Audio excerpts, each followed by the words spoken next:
Hi, we're at the NAMM Show at the Elektron booth, and here I'm with Synthtopia, and we're going to take a look at Overbridge 2, and it's released as a public beta on the Elektron forum, and this is what I can show you about it, is that I have a Ableton setup going on here, and here I have the Digitac plugin, and here it is, and yeah, it responds to what I'm doing on the Digitac.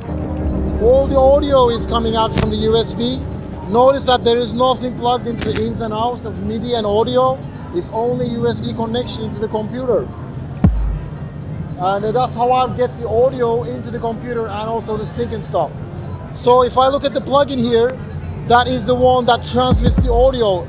If I look at my sound card settings, there is no device, it's only this selected. So the audio is coming from the plugin.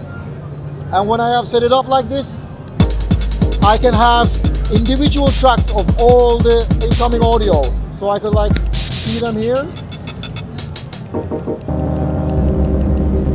So all of them are individually played out there. And we also offer near sample accurate sync.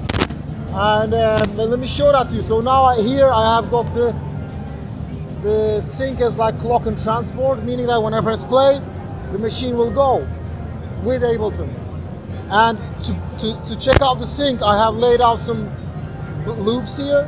And so let's hear them. So I'm going to press play and cue up these loops. Yeah, it sounds all right.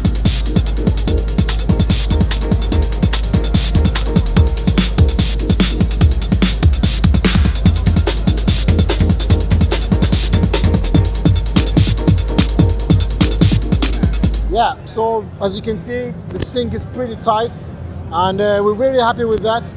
And because now I can send audio into Ableton, I can use the awesome Ableton effects actually, and I've mapped them out here. This is something I really like doing because it's, you know, these type of effects don't exist in hardware, only on these beast computers, because you can have so many instances running of the same thing. But let's check that out, what I can do here. So let's see.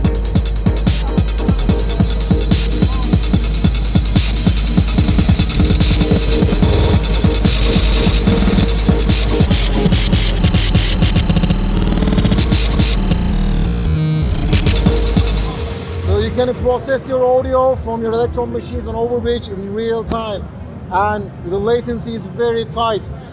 Another thing I want to show you is that I have a track here, which is the analog heat plugin assigned, and here is the analog heat plugin there. Same as the Digitac plugin. When I change stuff on it, the screen will react. I can also change from here. You can see the lights are changing as I press. So that's what the analog heat plugin there. And notice that both of the Overbridge interfaces have been redesigned for better workflow and information. There's a lot of settings that, but basically almost every parameter can be affected by these with these plugins. But what I really like doing is that I'm going to send the Digitac audio from the Digitac plugin into the analog heat plugin input. So what happens is that USB audio goes in here, then it goes back in here, process, goes back in here, and then goes back there, and it's working very, very tight. Let's have a look at that.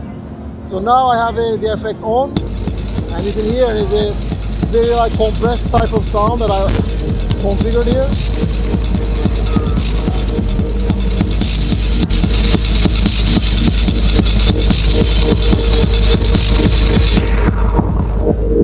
And this is without it, and this is with it. And the latency, maybe we can see here, is pretty tight. So if I have the direct Digitac audio, not the way that it's going through the heat, it's a bit tighter, the latency, but only by little bits. So that's what I can show you on Ableton. And last but not least, we have the standalone application for the Digitac. And on this one, it's for people who do not have a DAW or don't want to use a DAW. And this allows you to record all the audio tracks individually. So if I press play on the Digitac, I can see all the audio tracks running separately here.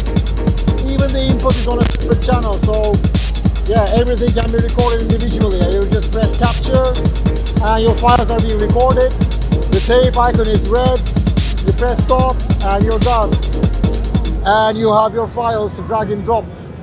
And yeah, that's the Overbridge 2.0, the public beta version.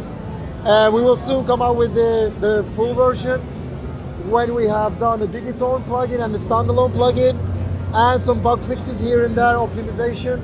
It works with Digitact, Analog Heat Mark II and Mark I, Rhythm Mark II and Mark I, and F4 and Mark II and Mark I. The Digitone is going to come later on. Currently, the Digitone can be selected as an audio card input with the current public beta drivers. So if you are a Digitone owner, you can still use multi-track streaming audio by selecting Digitone as your audio input device. When we have the plugins out, then you won't need to do that because the plugins will handle all the audio in and out. And yeah, stay tuned and thank you for watching.